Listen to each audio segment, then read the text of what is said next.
Good afternoon dear students. तो बेटा जैसा आप जानते हैं कि हम कुछ क्वेश्चंस कर रहे थे, तो 1 2 4 क्वेश्चंस रह गए हैं, तो वो हम ख़त्म करके उन क्वेश्चंस को पूरी तरह से ख़त्म कर सकते हैं। ठीक है, तो बेटा हमने पहले जो क्वेश्चन किया था वो ये था, ये गिव द स्टेबिलिटी ऑर्डर।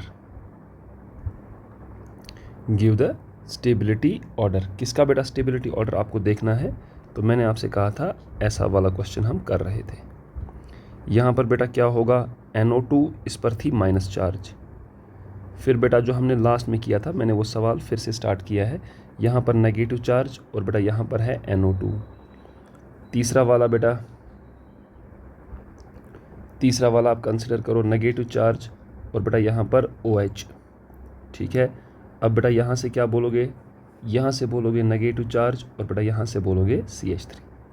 ठीक, हमें इनका बोलना है बेटा स्टेबिलिटी ऑर्डर। अब बेटा हमें पता है कि यहाँ पर NO2 क्या करेगा। बेटा देखो NO2 -M शो करता है, जिसकी वजह से पहले आप देखोगे इस कार्बन पर बेटा ये क्या जनरेट कर लेगा, पॉजिटिव चार्ज।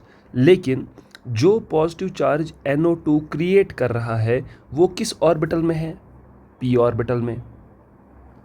लेकिन नेगेटिव चार्ज जो आपको इस पर दिख रही है बेटा, वो नेगेटिव चार्ज किस ऑर्बिटल में है, that negative charge is in sp2 hybrid orbital.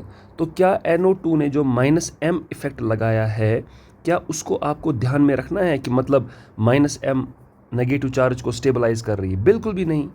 तो बेटा यहाँ पर आप सिर्फ लोगे -I इफेक्ट। बेटा यहाँ पर भी -I इफेक्ट ही होगा। ठीक है, अब बेटा OH का इफेक्ट क्या है, OH का इफेक्ट असल में क्या है बेटा, +M इफेक्ट। लेकिन क्या यहाँ पर +M इस नेगेटिव चार्ज पर कुछ करेगा? बिल्कुल एक चीज़ करेगा बेटा, क्या, ये इस कार्बन पर नेगेटिव चार्ज की डेंसिटी को बढ़ा देगा। लेकिन उस डेंसिटी का बढ़ना और बेटा जो ऑलरेडी से नेगेटिव चार्ज इस पर है उसके बीच में रिपल्शंस नहीं होंगी। क्यों? क्योंकि बेटा OH ग्रुप जो नेगेटिव चार्ज लाएगा वो किस ऑर्बिटल में होगा, p ऑर्बिटल में। और ये जो आपके पास पहले से ही रिंग पर नेगेटिव चार्ज है, ये किस में है, sp2 में। सो बेटा there is no repulsion, but because of the +M effect the negative charge density has increased. लेकिन फिर भी बेटा हम +M को यहाँ पर नहीं लेंगे, ना ही हम यहाँ पर -M को लेंगे, लेकिन बेटा हम यहाँ पर ले लेंगे -I इफेक्ट को। ठीक है, और CH3 में तो बेटा आपको पता ही होता है +I इफेक्ट होता है। ठीक है, अब सोचो बेटा -I वाला या electron withdrawing group negative charge को स्टेबलाइज कर देगा, तो सबसे ज़्यादा स्टेबल कहाँ होगा बेटा, सबसे ज़्यादा स्टेबल होगा सेकंड में। क्यों बेटा, बिकॉज डिस्टेंस कम है बेटा। फिर फर्स्ट और थर्ड में कौन ज़्यादा बेटा, जिसका -I ज़्यादा। तो किसका -I ज़्यादा बेटा, फर्स्ट का NO2 का -I ज़्यादा है, फिर बेटा थर्ड वाले का है, और सबसे लास्ट में बेटा 4 वाला आ जाएगा, बिकॉज 4 वाले के पास क्या है, +I इफेक्ट। क्लियर? अब बेटा अगला वाला करो। अगला वाला बेटा ये वाला है। अब बेटा इस पर कौन सी चार्ज है, पॉजिटिव, और बेटा यहाँ पर है OH। उसके बाद बेटा क्या है, उसके बाद बेटा यहाँ पर हमारे पास फिर से पॉजिटिव चार्ज है।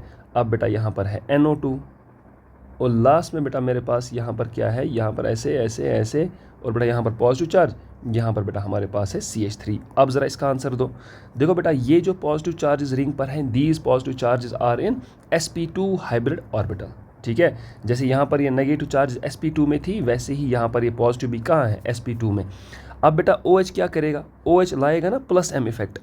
+M इफेक्ट से बेटा OH इस कार्बन पर क्या जनरेट कर देगा, नेगेटिव चार्ज। लेकिन क्या ये नेगेटिव पॉजिटिव मिलकर बॉन्ड बनाएंगे, नहीं बनाएंगे, बिकॉज पॉजिटिव चार्ज sp2 में है और नेगेटिव चार्ज p ऑर्बिटल में आई है। There is no +M effect right now having any effect on positive charge. तो फिर कौन सा लेंगे बेटा यहाँ पर, -I इफेक्ट। NO2 का भी है बेटा -M इफेक्ट, लेकिन बेटा वो कंसिडर नहीं किया जाएगा, यहाँ पर सिर्फ कंसिडर किया जाएगा माइनस, ये कैंसल, और CH3 का बेटा, CH3 का सिर्फ होता है +I इफेक्ट। और CH3 का जो बेटा +I इफेक्ट है वो पॉजिटिव चार्ज को क्या करेगा, कम। तो दुख कम हो जाएगा बेटा, इसका मतलब सबसे ज़्यादा स्टेबल तो बेटा थर्ड हो जाएगा। थर्ड के बाद बेटा फर्स्ट आ जाएगा, फर्स्ट के बाद बेटा सेकंड आ जाएगा। क्यों? जिसका -I इफेक्ट होगा बेटा, हम क्या कहेंगे, more the -I effect, more the -I effect. बेटा मैं नहीं कह सकता हूँ लेस इज द स्टेबिलिटी, कह सकते हैं, बिल्कुल कह सकते हैं बेटा।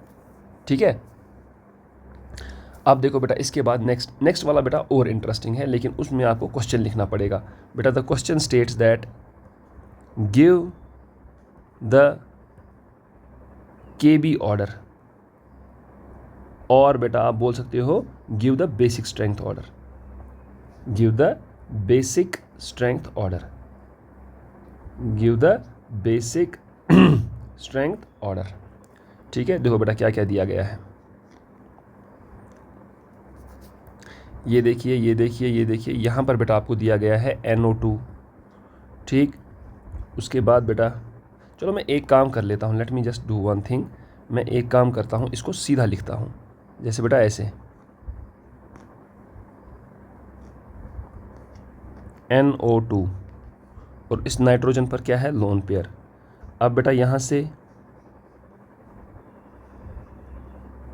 फिर बेटा हमारे पास OCH3, और फिर बेटा हमारे पास अब यहाँ पर बेटा OH, और बेटा यहाँ पर लोन पेयर, यहाँ पर लोन पेयर। ठीक, और फिर बेटा हमारे पास क्या है, लोन पेयर, और बेटा यहाँ पर OCH3। ठीक है, अब बेटा पहले आपको यहाँ पर देखना है कौन सा इफेक्ट है। देखो बेटा हमारे पास बेसिक स्ट्रेंथ ऑर्डर अरेंज करना है, तो बेटा देखो क्या होगा, इस NO2 का कौन सा इफेक्ट है बेटा, NO2 का इफेक्ट है -M इफेक्ट, OCH3 का बेटा है +M इफेक्ट। ठीक है, अब बेटा यहाँ पर OH का क्या है, +M इफेक्ट, और बेटा OCH3 का यहाँ पर है -I इफेक्ट। ठीक, अब बेटा मुझे एक चीज़ बताओ, क्या यहाँ पर ये +M और -M इफेक्ट कंसिडर करना है? पहले हमें ये पता होना चाहिए that this lone pair, this lone pair, this lone pair, this lone pair, they are in pure sp2 hybrid orbitals. क्योंकि बेटा आपके पास जो ये नाइट्रोजन है इसका बॉन्ड तो बेटा बचा हुआ है ना, तो बेटा ये लोन पेयर कहाँ है, sp2 हाइब्रिड ऑर्बिटल में, सारे ऑप्शंस में। लेकिन बेटा अब सोचो, जब आप इस NO2 का, ठीक है, जब आप इस NO2 का -M इफेक्ट देखोगे, ये नाइट्रोजन पर क्या क्रिएट कर देगा बेटा, नाइट्रोजन पर क्रिएट कर देगा पॉजिटिव चार्ज। OCH3 क्या जनरेट कर देगा बेटा, नेगेटिव चार्ज। OH क्या जनरेट कर देगा बेटा, नेगेटिव चार्ज, और बेटा OCH3 क्या जनरेट कर देगा, पॉजिटिव चार्ज। ठीक है, अब ध्यान दीजिएगा बेटा, क्या यहाँ पर हम +M -M को कंसिडर करेंगे? सबका आंसर होगा नहीं, लेकिन बेटा यहाँ पर आंसर आएगा इसी इफेक्ट से। तो आपके दिमाग में आ रहा होगा कि सर कभी बोलते हैं लेना है, कभी बोलते हैं नहीं लेना। बेटा कॉन्सेप्ट वही है, there is no change in the concept. इस पॉजिटिव चार्ज का, इस पॉजिटिव चार्ज का, इस पॉजिटिव चार्ज का बेटा कोई इफेक्ट नहीं आएगा किस पर, लोन पेयर पर। ठीक है, देखो बेटा मैं क्या लिख रहा हूँ यहाँ पर, द +M और -M effect will not cause any effect, will not cause any effect on किस में, on the lone pair, on the lone pair of nitrogen। Nitrogen के लोन पेयर वो कोई भी असर नहीं डालेगा, क्योंकि नाइट्रोजन का लोन पेयर है sp2 में, और जो चार्ज आएगी नाइट्रोजन पर वो आएगी उसके p ऑर्बिटल में। ठीक है, बट दीज इफेक्ट्स, जैसे बेटा हमने पिछले क्वेश्चन में किया, these effects will either increase और क्या करेंगे बेटा, और they will decrease the charge density on nitrogen। ये तो बेटा आप मानते हो ना, they will increase और decrease the charge density on the nitrogen।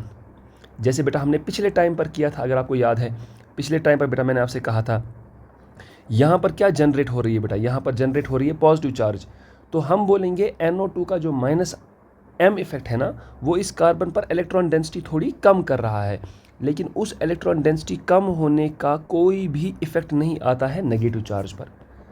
ठीक है बेटा, अब यही आपको बेटा देखना है, but these effects will either increase और decrease the charge density on the nitrogen. मतलब बेटा यहाँ पर जब मैं आपको बोलता हूँ ना कि आपको -M कंसिडर करना है, +M कंसिडर करना है, वो इसलिए बेटा क्योंकि अल्टीमेटली H पॉजिटिव कहाँ पर आएगा, नाइट्रोजन पर। जिस नाइट्रोजन पर इलेक्ट्रॉन डेंसिटी ज़्यादा होगी बेटा जल्दी वहीं आएगा ना। तो NO2 पर, तो NO2 तो नाइट्रोजन पर क्या क्रिएट करेगा, पॉजिटिव चार्ज। लोन पेयर को क्या करेगा, कुछ भी नहीं। अच्छे से सुनना बेटा मैंने क्या कहा, -m इफेक्ट लोन पेयर को कुछ नहीं करेगा, सिर्फ इतना करेगा कि नाइट्रोजन की इलेक्ट्रॉन डेंसिटी थोड़ी कम कर देगा, तो हाइड्रोजन इसके पास जल्दी नहीं आएगा। तो +m वाले जो ग्रुप्स हैं बेटा, ये नाइट्रोजन पर इलेक्ट्रॉन डेंसिटी को बढ़ा देंगे। तो बेटा जाहिर सी बात है, जब ये दोनों मिलकर बढ़ा देंगे इलेक्ट्रॉन डेंसिटी को, तो बेटा वहाँ पर बेसिसिटी भी क्या हो जाएगी, इंक्रीज। अब OCH3 और OH में कौन है ज़्यादा, जिसका +m ज़्यादा है? डेफिनेटली बेटा OH का +m ज़्यादा है। तो अगर OH का +m ज़्यादा है, देयरफॉर बेसिक स्ट्रेंथ, मतलब नाइट्रोजन पर सबसे ज़्यादा इलेक्ट्रॉन डेंसिटी कहाँ होगी, OH के केस में। Basic strength follows the order, क्या बेटा फॉलो ऑर्डर करता है? सबसे पहले बेटा थर्ड आ जाएगा, थर्ड के बाद बेटा सेकंड आ जाएगा। ये देखो इन दोनों का ही है ना +m इफेक्ट, लेकिन OH का +m ज़्यादा है एज़ कम्पेयर टू OCH3, तो बेटा क्या आएगा, OH सबसे ज़्यादा फॉलोड बाय सेकंड वन। अब बेटा जाहिर सी बात है NO2 -m से कम कर रहा है, OCH3 -I से कम कर रहा है, बेटा उसके बाद ज़रूर आ जाएगा 4, उसके बाद ज़रूर आ जाएगा 1। The correct answer is 3 2 4 1। ठीक है, अब बेटा इसको ज़रूर समझ लीजिएगा और मुझे ज़रूर बताइएगा कि आपको ये समझ में आया या नहीं। अगला बेटा जो आपके पास क्वेश्चन है वो है गिव द नहीं, अभी तो इसी का बेटा अगला सवाल नहीं है, अभी इसी का दूसरा पार्ट भी है बेटा। दूसरा सवाल क्या है, बेसिक स्ट्रेंथ का ही दूसरा सवाल है बेटा। पहला है NH2C double bond NH single bond NH2, this is the first. उसके बाद है बेटा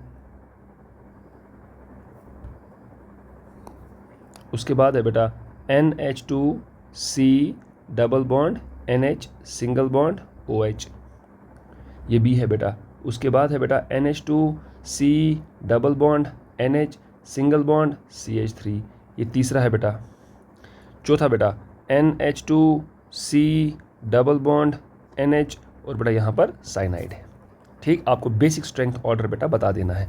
सबसे पहले बेटा आप सबको एक चीज़ दिखेगी, दिस इज गोनिडीन, और बेटा हमने क्या कहा है, guanidine is the most basic compound in the entire organic chemistry. तो बेटा अगर आपको बेसिक स्ट्रेंथ ऑर्डर देना है, बेसिक स्ट्रेंथ ऑर्डर बोलना है बेटा, तो सबसे पहले आ जाएगा 1।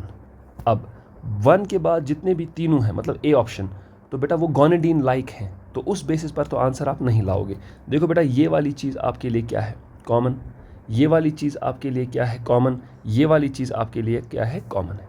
ठीक है, रेफरेंस है आपके लिए। ठीक, अब देखो बेटा OH का कौन सा इफेक्ट है, OH का आपको लेना है बेटा +m, बेटा CH3 का कौन सा है +I, और साइनाइड का कौन सा है -m। क्यों, देखो बेटा ऑक्सीजन के जो लोन पेयर है, ठीक है, और साइनाइड में जो पाई बॉन्ड है वो है ना कॉन्जुगेशन में इस डबल बॉन्ड NH के साथ, तो मतलब बेटा यहाँ पर +m -m और +I है। +m वाला बेटा रेफरेंस पर क्या क्रिएट कर देगा, माइनस चार्ज, -m वाला बेटा रेफरेंस पर क्रिएट क्या करेगा, पॉजिटिव चार्ज, और CH3 +I वाला भी इस पर जनरेट कर देगा पॉजिटिव चार्ज। ये देखना, sorry not positive charge, negative charge, क्या क्रिएट कर देगा, नेगेटिव चार्ज। ये बेटा मैंने नेगेटिव चार्ज बनाई, लेकिन देखो बेटा यहाँ पर मैंने बड़ी नेगेटिव चार्ज बनाई, बिकॉज यहाँ नेगेटिव चार्ज आ रही है किससे, +m से, और यहाँ पर मैंने नेगेटिव चार्ज कम बनाई बेटा, बिकॉज नेगेटिव चार्ज आ रही है +I से। ऑब्वियस सी बात है बेटा, +m डोमिनेट्स +I। ठीक है, अब बेटा H पॉजिटिव किसके पास जल्दी आएगा, जाहिर सी बात है बेटा जिसके रेफरेंस पर नेगेटिव चार्ज होगी, तो सबसे ज़्यादा नेगेटिव चार्ज किस पर है, B पर, तो 1 के बाद बेटा ज़रूर 2 आ जाएगा, 2 के बाद बेटा ज़रूर 3 आ जाएगा, और 3 के बाद बेटा ज़रूर 4 आ जाएगा। This will be your final answer. ठीक है, अब देखना बेटा एक और हमारे पास बेटा एक सवाल है give the acidic strength order, give acidic strength order, give acidic strength order. आप ज़रा एसिडिक स्ट्रेंथ ऑर्डर इसका दीजिए। HC डबल बॉन्ड O, बेटा यहाँ से CH2, बेटा यहाँ से C डबल बॉन्ड O, बेटा यहाँ से H, ये गया A पार्ट। उसके बाद है बेटा CH3 C double bond O, बेटा यहाँ से CH2, बेटा यहाँ से C डबल बॉन्ड O, बेटा यहाँ से H, this is B part. उसके बाद बेटा CH3 C double bond O, CH2 C double bond O, और बेटा यहाँ से CH3, this is third part. फिर बेटा CH3 O C double bond O, बेटा यहाँ से CH2, this is C double bond O, बेटा this is CH3, this is your fourth part. और बेटा उसके बाद लास्ट वाला है CH3O C double bond O, बेटा यहाँ से CH2, बेटा यहाँ से C डबल बॉन्ड O, यहाँ से O, यहाँ से CH3, this is E part. आपको बोलना है बेटा एसिडिक स्ट्रेंथ का ऑर्डर बोलना है। जाहिर सी बात है बेटा, आप सबको पता होगा कि एसिडिक स्ट्रेंथ H पॉजिटिव कहाँ से निकलेगा, H पॉजिटिव बेटा इन बीच वाली साइड से निकलेगा। This is our main thing. याद है बेटा, एक्टिव मिथिलीन, इसी को तो बोलते हैं एक्टिव मिथिलीन, ठीक है। This is known as active methylene. Clear? This is known as active methylene. यहाँ पर बेटा आपके पास CH2 है, ठीक, इसी को बोलते हैं एक्टिव मिथिलीन। हाइड्रोजन तो बेटा यहीं से निकलेगा। अब जब बेटा आप इस पर हाइड्रोजन निकालोगे, इस पर क्या आएगी, नेगेटिव चार्ज, इस पर भी आएगी, इस कार्बन पर नेगेटिव, इधर पर नेगेटिव, इधर पर नेगेटिव, इधर पर नेगेटिव। अब जिसमें बेटा ये नेगेटिव चार्ज ज़्यादा स्टेबल होगी, मतलब वो ज़्यादा एसिडिक होगा, वो जल्दी अपना H पॉजिटिव छोड़ेगा। अब देखना बेटा, ये जो बेटा आपके पास यहाँ से नेगेटिव चार्ज है पहले वाले में, ये यहाँ भी जा सकती है कंजुगेशन में, और ये यहाँ भी जा सकती है कंजुगेशन में। मतलब इसको कम करने के दो रास्ते। बेटा ये जो आपके पास नेगेटिव चार्ज है, देखो ये यहाँ तो जाएगी इजीली, लेकिन बेटा यहाँ ये थोड़ा मुश्किल से जाएगी। क्यों? क्योंकि बेटा CH3 का कौन सा इफेक्ट होगा, plus I effect, plus I effect. और प्लस आई इफेक्ट इस नेगेटिव चार्ज को लेफ्ट साइड आने से थोड़ा सा हिंडर करेगा। बेटा आप बोल सकते हो क्रॉस कंजुगेशन के टाइप, ठीक है। लेकिन यहाँ पर बेटा कोई भी क्रॉस कंजुगेशन नहीं है, यहाँ पर नेगेटिव चार्ज दोनों साइड से जा सकती है, बिकॉज हाइड्रोजन का कोई भी इफेक्ट नहीं होता। अब बेटा देखो, इस तीसरे वाले केस में CH3 दोनों साइड से है ना, मतलब बेटा इस नेगेटिव चार्ज को डीलोकलाइज होना और थोड़ा मुश्किल हो गया, ठीक है। तो बेटा इसका मतलब क्या हुआ, पहले तीन में सबसे ज़्यादा स्टेबल कहाँ है, A में, फिर कहाँ है B में, फिर कहाँ है C में। चलो ठीक है। अब ज़रा बेटा C और D को चेक करो। C और D में चेक करोगे तो बेटा यहाँ क्रॉस कंजुगेशन जो आ रही है ना इस लेफ्ट साइड से, वो लोन पेयर से आ रही है। जाहिर सी बात है बेटा, ये जो राइट वाला साइड है दोनों में, वो तो मैटर ही नहीं करता, वो तो कॉमन है। तो चौथे वाले में क्रॉस कंजुगेशन आ रही है लोन पेयर से, मतलब नेगेटिव चार्ज का लेफ्ट साइड में डीलोकलाइज होना और ज़्यादा मुश्किल हो गया।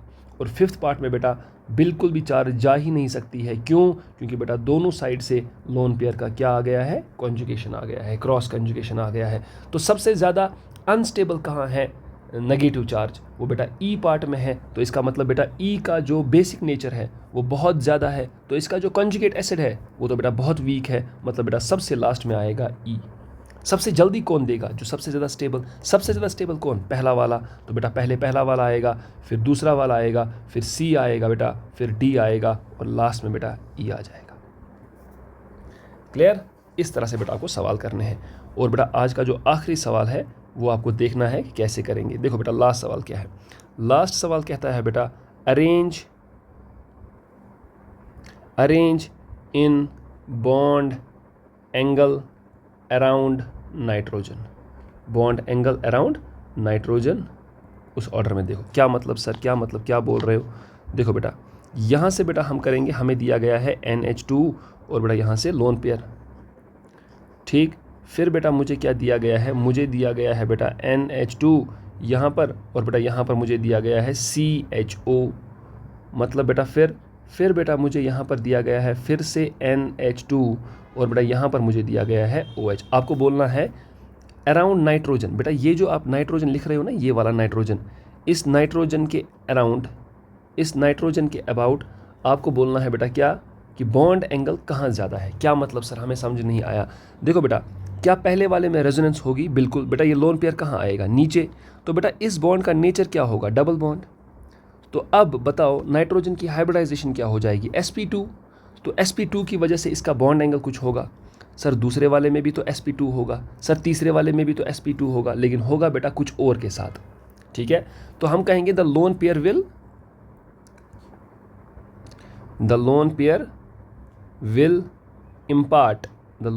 विल इम्पार्ट, क्या करेगा बेटा, will impart sp2 character, to nitrogen, ठीक है। Will impart sp2 character to nitrogen. More the resonance more is the sp2 character, है कि नहीं बेटा, मोर इज द sp2 जितनी ज़्यादा रेजोनेंस मतलब बेटा लोन पेयर उतना ज़्यादा नीचे आएगा, जितना ज़्यादा लोन पेयर नीचे आएगा मतलब बेटा उसका sp2 कैरेक्टर उतना ही बढ़ता चला जाएगा। So the lone pair will impart sp2 character to nitrogen, ठीक है, कॉमा करके बेटा more the resonance more is the sp2 character, है कि नहीं बेटा। जितनी आसानी से बेटा लोन पेयर नीचे आएगा मतलब बेटा रेजोनेंस भी उतना ज़्यादा है। प्लीज़ आप यहाँ से ये सोचिएगा, ये मत कुछ गलत लिख दोगे यहाँ पर। सो दिस इज़ NH2, ठीक है। हाँ, मोर the resonance more is the sp2 character, और बेटा जितना sp2 कैरेक्टर ज़्यादा होगा hence more is the bond angle more is the bond angle.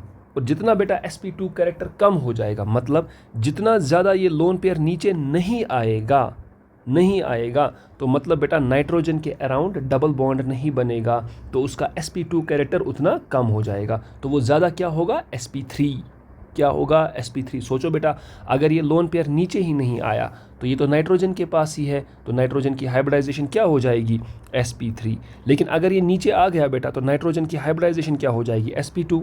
अब बेटा हम जानते हैं sp3 में bond angle is 109 degree 28 minutes, sp2 में बॉन्ड एंगल इज़ 120 डिग्री। मतलब बेटा जिसमें ये ज़्यादा जल्दी नीचे आएगा उसका बॉन्ड एंगल उतना ज़्यादा होगा। अब चेक करो बेटा NH2 में क्या है, कोई ग्रुप लगा है और नहीं, तो मतलब बेटा इसमें तो ये आसानी से नीचे आएगा। लेकिन CHO का कौन सा इफेक्ट है बेटा -M, और NH2 का खुद कौन सा है बेटा +M। ज़रा देखो बेटा ये +M और ये -M एडिटिव नहीं है, मतलब बेटा यहाँ पर तो बहुत ज़्यादा रेजोनेंस है।